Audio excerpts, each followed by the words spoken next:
할렐루야. 오늘 이 시간에 함께 볼 하나님의 말씀은 이사야서 57장 1절에서 21절 말씀입니다. 말씀이 좀 길지만 함께 같이 보도록 하겠습니다. 이사야서 57장 1절에서 21절 말씀입니다. 이사야서 57장 1절에서 21절 말씀 함께 교독하도록 하겠습니다. 의인이 죽을지라도 마음에 두는 자가 없고 진실한 이들이 거두어감을 당할지라도 깨닫는 자가 없도다. 의인들은 악한 자들 앞에서 불리어 가는도다. 들어간다니 바른 길로 가는 자들은 그의 침상에 무당의 자식 간음자와 음녀의 자식들아 너희는 가까이 오라. 너희는 누구를 미워하는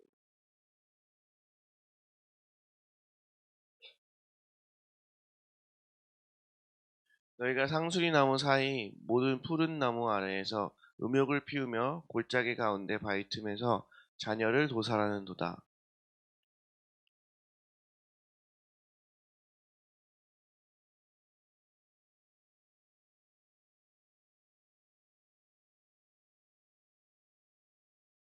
내가 높은 산 위에 내 침상을 베풀었고 내가 또 거기서 올라가서 제자를 드렸으며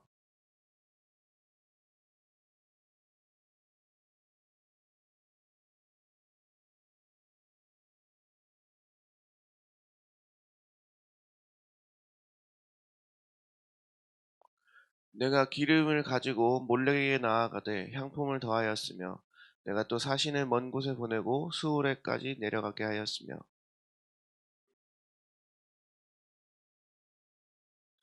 힘이 살아났으므로 쇠약해 지지라. 내가 누구를 두려워하며 누구로 말미암아 놀랍기에 거짓을 말하며 나를 생각하지 아니하며 이를 마음에 두지 아니하느냐. 네가 나를 경외하지 아니함은 내가 오랫동안 잠잠했기 때문이 아니냐.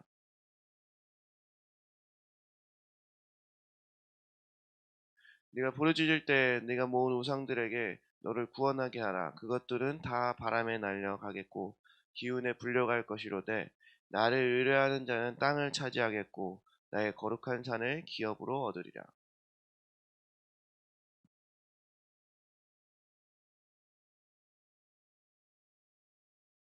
지극히 존귀하며 영원히 거하시며 거룩하다 이름하는 이가 이와 같이 말씀하시되 내가 높고 거룩한 곳에 있으며 또한 통회하고 마음이 겸손한 자와 함께 있나니 이는 겸손한 자의 영을 소생시키며 통회하는 자의 마음을 소생시키려 함이라.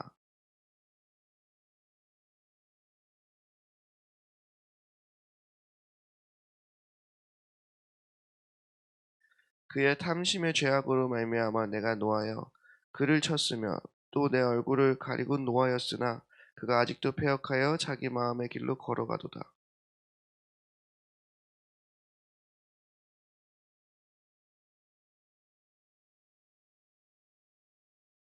입술의 열매를 창조하는 자 여호와가 말하노라.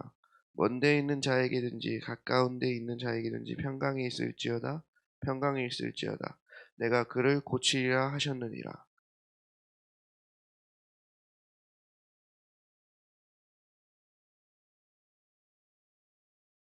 같이 읽겠습니다. 내 하나님의 말씀에 악인에게는 평강이 없다 하셨느니라. 아멘, 아멘. 네, 네. 같이 1절, 2절부터 함께 보시면 의인이 죽을지라도 마음에 두는 자가 없고 진실한 일을 거두어감을 당하여도 깨닫는 자가 없도다. 네. 사람들은 누군가가 요절하거나 일찍 죽게 되거나 혹은 이제 착하게 잘 살고 있던 사람이 일찍 데려감을 보면 어떻게 보면 허망함을 느끼기도 하죠. 솔직히 악한 자들, 좀 이렇게 못된 놈들은 뭔가 장수하고 오래 사는 것 같고 예, 착하게 사는 사람들만 피해보다가 빨리 데려감을 당하는 것 같이 보이는데 오늘 이전에 하나님께서 말씀하시기를 그들은 평안에 들어간다니 바른 길로 가는 자들은 그들의 침상에서 편히 쉬리라 라고 말씀하십니다. 네.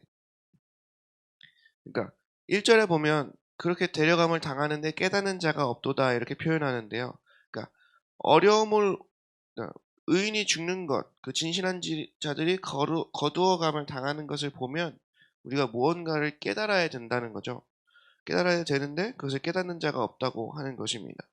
이게 뭐냐면 그 어려움, 그러니까 하나님이 어떤 심판을 하시기 전에 의인을 사랑하시기 때문에 그들을 미리 데려가심으로 평안히 안식을 취하게 하시고 그 남은 심판을 남아있는 자들이 당하게 하신다는 거거든요. 그러니까 저는 이걸 보면서 약간 천재지변, 뭐 화산이 터지거나 지진이 나기 전에 그 동물들은 이미 알아채고 막 도망가잖아요. 그런 것처럼 네, 의인이 일찍 죽고 착한 사람들, 진실한 자들이 먼저 데려감을 당하는 것들을 보면 우리가 만약에 남아있는 자로서 그것을 바라볼 때 깨달아야 되는 거는 하나님께서 뭔가 심판하시려고 하시는구나. 하나님께서 큰 어려움을 우리에게 허락하시려고 하시는구나. 라는 것들을 깨달아야 한다는 것이죠.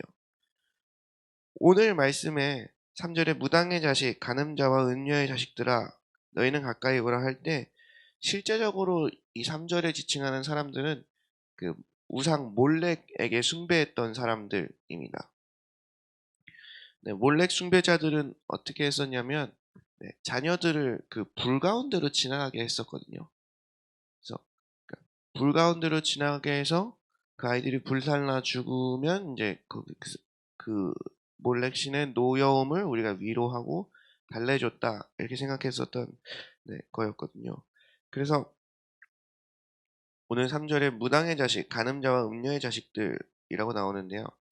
그 우상숭배, 무당의 자식은 귀신을 섬기는 자잖아요. 근데 그 자와 간음자와 음녀의 자식들이 같은 의미로 쓰여집니다. 그리고 뒤에 폐역의 자식, 거짓의 후손도 같은 의미로 쓰여집니다. 그러니까 우리가 다른 신을 섬기는 것, 하나님 말고 다른 신을 의지하는 그것이 우리가 간음자가 되게 하고 음녀가 되게 하며 패역한 자가 되게 하고 거짓의 후손이 되게 한다는 것입니다. 네.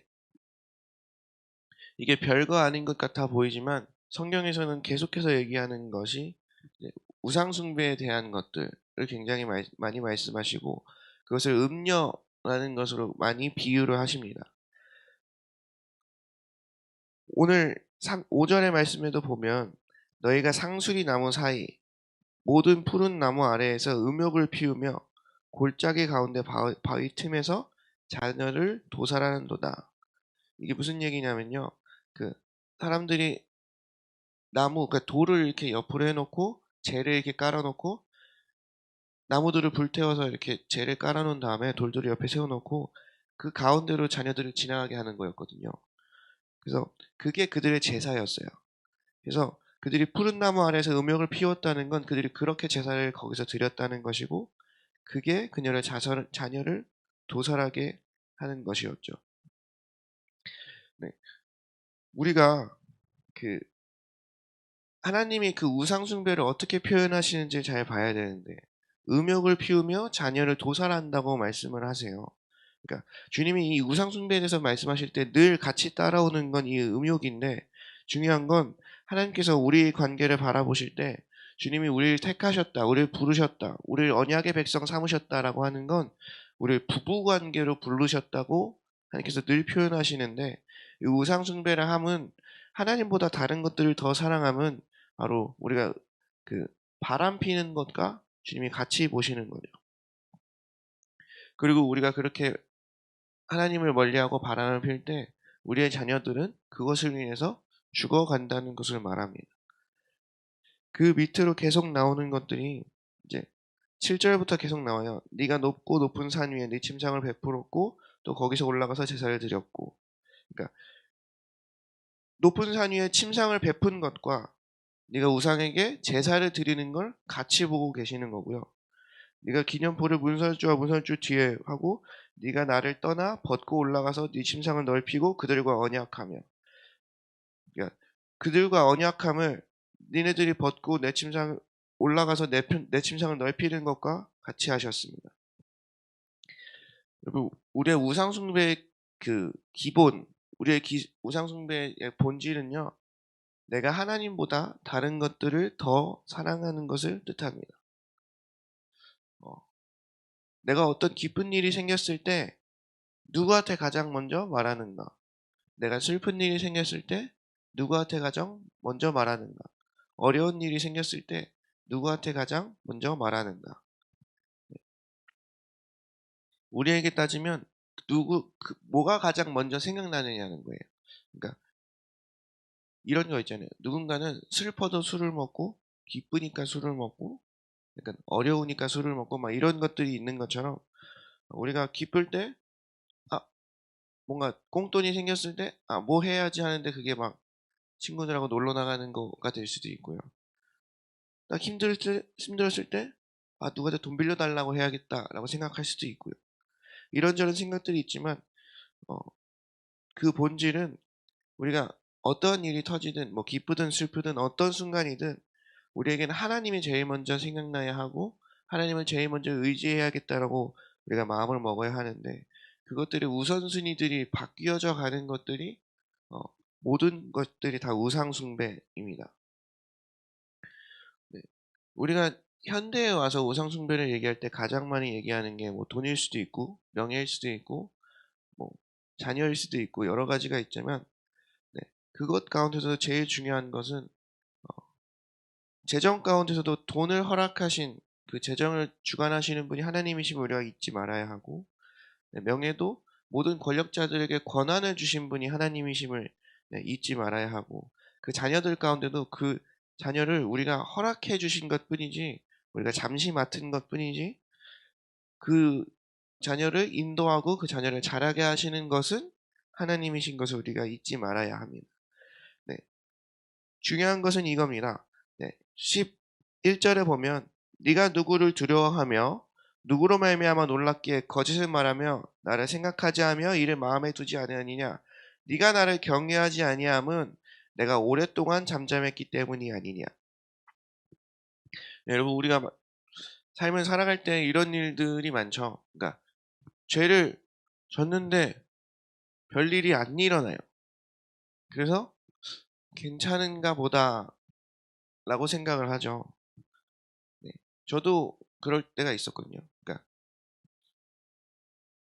저는 어떻게 보면 야같다라고 표현할 수도 있고 어떻게 보면 이렇게 그 하나님께서 나를 사랑하시는 것을 굉장히 일찍 깨달아서 내가 막 죄를 지으면서도 주님은 나를 사랑하시니까 때리긴 하시겠지만 죽이진 않으실 테니까 라고 하면서 열심히 죄를 지었습니다. 그러면서 이제 열심히 죄를 짓다가 한번 마음에 캥기면 주님 죄송합니다 하고 또 짓고 이게 이제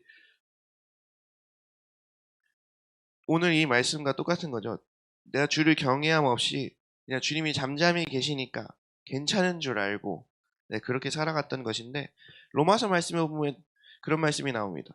그러니까 그 이렇게 계속 죄를 짓는 사람에게 네가 하나님의 풍성함과 하나님의 인자하심을 멸시하여 하나님이 회개하게 하심을 알지 못하여 네가 그 진노의 날에 네가 당할 진노를 내게 쌓는도다라는 말씀이 있거든요. 그러니까 이게 하나님이 우리가 죄를 지었을 때 우리가 잘못을 행했을 때 바로바로 바로바로 뭔가 말씀하시고 우리에게 심판하시지 않는다고 해서 그 일이 없어지는 게 아니고 우리가 진노의 날에 우리가 당할 진노를 우리가 쌓고 있는 거라고 주님이 말씀하십니다. 주님이 왜 이렇게 잠잠하실까? 왜 이렇게 잠잠하실까? 네. 이것들을 우린 계속해서 물어보지만 이건 우리 관계에서 이해를 해야 됩니다. 주님은 계속해서 오늘 이 말씀 가운데서 네가 나와 부부 관계고 언약 관계고 사랑의 관계인데 네가 잘못하고 있지 않느냐라고 표현하고 있잖아요. 여러분 우리가 부부 관계에서 혹은 자녀와의 부모와 자식 간의 관계에서 처음 잘못했다고 해서 막 그것들을 엄청나게 잡지는 않습니다. 그게 막 엄청나게 큰 죄악, 뭐 사람을 죽이거나 뭐 이런 일이 아닌 한 어느 정도 그 잘못을 허용해 주죠. 왜냐면 그 잘못을 통해서 얘들이 뭔가를 배우고 깨닫기 원하는 마음이 있기 때문에 그렇습니다. 우리 주님도 그런 거죠. 근데 네, 저희도 알다시피 이제 이것들을 계속 해주다 보면 엄마가 다 보고 있으면서 말을 안 하는 것뿐인데 얘네들은 이게 해도 괜찮은 건 줄 알고 계속 가다가 이제 엄마의 진노를 맞이하게 되는 이런 일들을 우리는 알고 있습니다. 그런 거와 마찬가지로 우리 하나님 또한 우리를 사랑하시기 때문에 우리를 지켜보고 계시는 겁니다.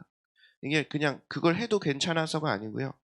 우리 사랑하심으로 오래 참으심으로 그것들을 깨닫고 돌아가게 하시면서 우리가 매번 말씀을 하세요. 그러니까 그것을 잘못하고 있을 때 아무것도 안 하고 계시는 게 아니고 우리의 마음에 말씀하시고 말씀 설교 때 듣게 하시고 뭐 이런저런 사람들을 통해서 알게 하시고 이러면서 계속 돌아와야 된다는 걸 우리 삶에 계속 말씀을 하십니다. 근데 우리에게 실제적으로 그게 다가오지 않기 때문에 계속 그렇게 주님께서 잠잠하시다고 생각을 하게 되죠. 근데 때가 되면 주님의 공의가 임합니다. 그때 우리가 우상 숭배를 하고 있었다면 그 모든 행한 일이 우리에게 무익하게 됩니다. 하나님 13절에 이렇게 말씀하세요. 네가 부르짖을 때 네가 모든 우상들에게 너를 구원하게 해봐라. 네. 하나님의 공의가 임할 때 그 우상들이 헛되고 헛된 것들이 다 드러나는 것이라고 주님께서는 말씀하십니다. 근데 나를 의뢰하는 자, 하나님을 의뢰하는 자는 땅을 차지하겠고 나의 거룩한 산을 기업으로 얻을 것이라고 얘기하죠. 네, 우리는 이렇게 그 하나님보다 다른 것들을 의지하며 나아갈 때 어, 그것이 헛된 것임을 미리 깨달을 수 있는 지혜가 우리에게 있길 주의 이름으로 축복합니다. 이제 좀 이렇게 저희 지금 여기 계신 분들은 인생의 경륜들이 쌓이면서 정말로 인생에 좀 참된 것이 별로 없구나, 헛된 게 많구나, 막 이런 것들을 많이 깨달으시지만 제가 청소년 아이들을 바라보면 이제 뭐 대학 가서 남자친구, 여자친구 사귈 생각 막 이러면서 예뻐지려고 막 하는 것들 혹은 막 돈을 많이 벌기 나는 돈을 많이 벌 거야 막 이렇게 막 결심하는 것들을 보면 그러면 인생이 행복해질 거라고 생각하고 그러면 좀 자기 인생이 좀 가치 있어질 거라고 생각을 하는데 그런 것들을 보면 좀 마음이 아프긴 하죠. 근데 저도 어렸을 때는 좀 그렇게 생각을 했었으니까 뭐 자연스러운 수순이다라고 볼 수는 있겠지만 어찌됐든 예, 그렇게 생각을 하다가 나중에 또 어려움을 당할 때 그게 헛된 것임을 깨닫고 돌아오게 되겠지만 여전히 그런 것들을 붙들고 사는 사람들이 있음을 보면 안타깝기도 합니다.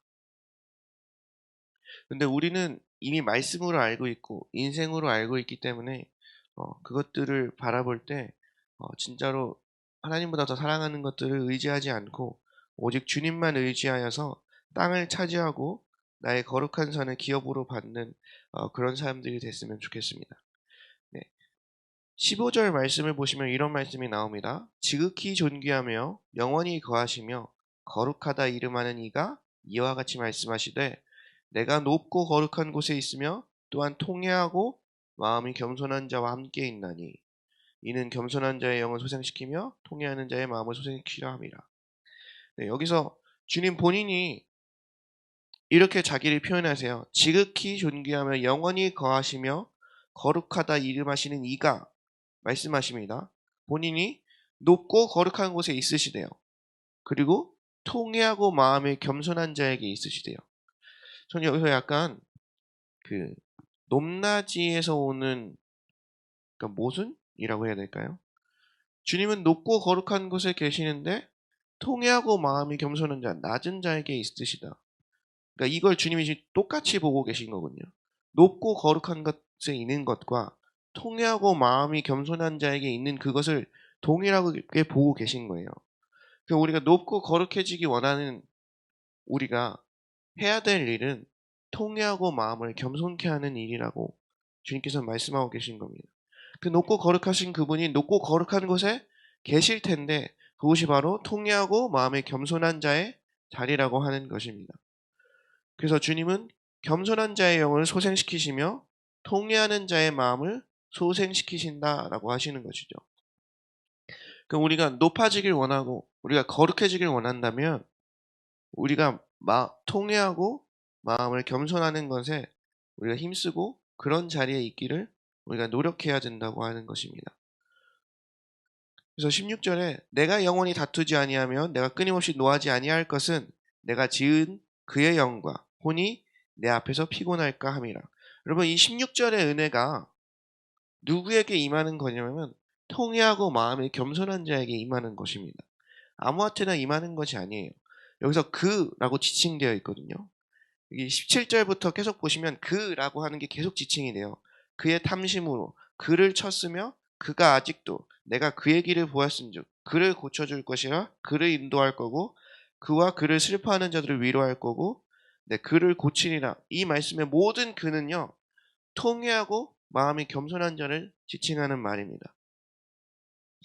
그래서 그냥 하나님의 은혜가 누구에게나 다 임하는 것이 아니고 통회하고 마음에 겸손한 자에게 하나님의 은혜가 임하여서 어 진노 중에라도 긍휼을 잃지 않으시는 하나님을 경험하기 위해서는 우리가 통회하고 마음에 겸손한 자의 자리에 앉아야 한다는 것입니다.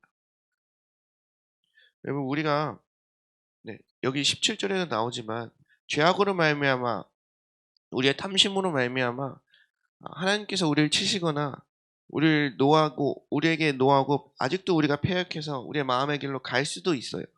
근데 우리가 계속해서 통회하고 마음의 겸손한 자의 자리에 앉으려고 계속해서 한다면 주님은 이렇게 말씀하세요. 내가 너를 고치리라라고 말씀하십니다. 그가 아직도 패역하여 자기 마음의 길로 걸어가는도다. 내가 그의 길을 보였은즉 그를 고쳐줄 것이라. 네. 그 어둠의 길, 패역한 길로 가게 될지라도 주님이 고쳐주시는 은혜를 겪는 사람은 바로 마음이 겸손한 자를 주님께서 고치시고 주님께서 인도하십니다. 그래서 그 통회하고 마음이 겸손한 자에게 약속된 것은 이런 것입니다. 네.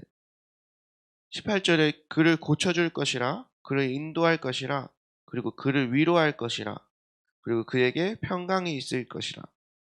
네. 주님의 고치심과 인도하심과 위로하심과 그 평강의 삶을 우리가 누리기 원한다면 우리의 마음이 겸손해져야 합니다. 그래서 그 겸손에 대하여서는 빌립보서 2장에 예수 그리스도의 마음을 배우라라고 하면서 그 겸손함이 나오죠. 여러분 우리가 이 세상을 살아갈 때 무엇을 바라보고 있는지를 우리가 돌아봤으면 좋겠습니다. 그러니까 우리가 높은 곳을 향한다. 우리가 왜 높은 곳을 향하느냐 이 동기도 굉장히 중요한 것이거든요. 그러니까 이게 단순히 내가 높은 자리에 앉으려고 하지 않는다. 혹은 내가 많은 것을 바라지 않는다가 겸손한 게 아니고요. 겸손하다고 하는 것은 어, 내 마음의 동기가 하나님을 향하여 있는 상태에서 주님께서 원하시는 그 말씀에 순종하는 상태를 이야기합니다. 그러니까 주님께서 뭐 한 300명을 이끄는 그 장에 주님께서 너 그 장을 네가 해라라고 말씀하시는데 주님 나는 부족해서 잘 못해요 하는 게 겸손이 아닙니다. 그거는 불신앙이 되는 거예요. 바울이 아둘람굴에 갔을 때 그 슬퍼하는 자, 위로가 필요한 자, 빚진 자, 상처받은 자들이 몰려와요. 그럼 그는 그 도망치는 와중이었어도 그들을 품고 그들을 이끌어야 됐었어요. 내가 이러한 상황에서 그들을 어떻게 인도해요? 라고 말하면 그것 또한 불순종이 되는 것입니다. 우리가 한 가지 기억해야 될 것은 주님이 나보다 나를 더 잘 아신다는 사실이에요. 만약에 주님께서 너 저 5명에게 가서 하나님의 말씀을 전해라 라고 하면 어, 우리가 그럴 만한 능력이 주님께서 주실 것을 약속하시고 그것을 시키는 것이거든요. 내가 만약에 주님이 500명을 다스려라 라고 주님 말씀하셨는데 그 자리에 가지 않으면 이렇게 말하는 것과 똑같아요. 주님 당신보다 내가 나를 더 잘 아는데 나는 그럴 능력이 없습니다 라고 말하는 것과 똑같아요. 근데 주님은 우리의 창조자시고 우리에게 능력 주시면 우리의 일을 맡기실 때 우리를 누구보다 더 잘 아시는 분이시기 때문에 주님은 우리가 순종할 수 있는 것, 우리에게 감당할 수 있는 것만 우리에게 맡기신다는 것을 어, 기억하시길 바랍니다. 그래서 뭔가 우리에게 너무 큰 일이 닥쳐왔다, 혹은 우리에게 너무 많은 일이 주어진다라고 할지라도 어, 그것이 주님께로 온 것이라면 어, 믿음으로 그 일을 취하는 것이 바로 겸손한 자입니다. 우리가 이제는 20절에 악인의 평온함을 얻지 못하는 악인을 부러워하지 않기를 바랍니다. 그 물과 진흙과 더러운 것이 솟구쳐내는 요동하는 바다 같은 그 악인들의 삶을 부러워하는 것이 아니라 오직 우리의 마음을 통회하고 겸손하게 그렇게 사는 삶, 그 높고 거룩하신 하나님이 함께하는 그 삶을 우리가 간구했으면 좋겠습니다. 여러분, 하나님께서 말씀하시길 우상 숭배자, 그 무당의 자식, 간음자와 음녀의 자식, 패역한 자식, 거짓의 후손들은 바로 악인이고 그들은 평온함을 얻지 못하고 평강이 없는 사람들입니다. 거짓으로 평강이 있는 척하지만 평강이 없는 사람입니다.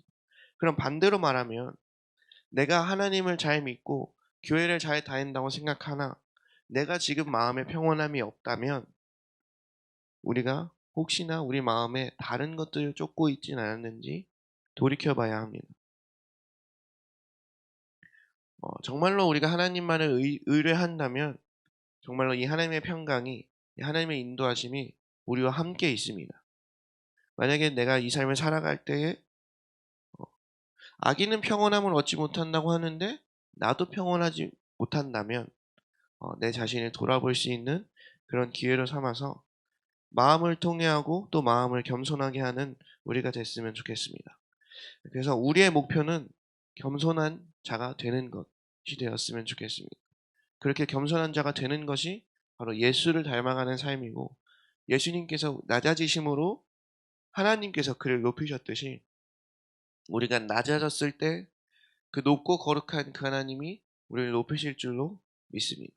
그래서 오늘 우리가 같이 기도하며 오늘 이 하루 우리가 같이 기도할 때 우리가 마음을 통회하고 겸손케 함으로 주님의 고치심과 인도하심과 그 위로하심과 그 평강이 우리의 삶 가운데 가득하기를 주의 이름으로 축복합니다. 네, 기도하겠습니다.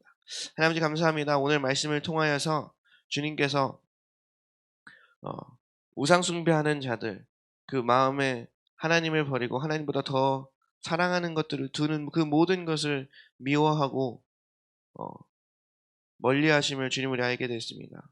우리가 이제는 뭔가 높아지는 것, 뭔가 더 얻는 것, 뭔가 내 명성을 더 펼치는 것, 내가 어떤 자랑을 얻는 것에 집중하는 것이 아니라 오직 주님께서 함께 하시는 그곳, 통회하고 마음에 겸손한 자의 자리에 앉을 수 있도록 주님 인도하여 주시옵소서. 우리의 마음 가운데 하나님 그것이 나의 기쁨이 되게 해주시고 그것이 나의 목표가 되게 하여 주시옵소서.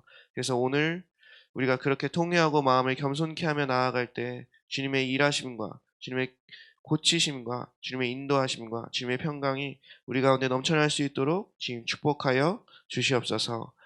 예수님의 이름으로 기도드렸습니다. 아멘. 이 시간 두 손 높이 들고 주여 세 번 크게 부르짖고 합심하여 기도하시다가 자유롭게 돌아가시기 바랍니다. 주여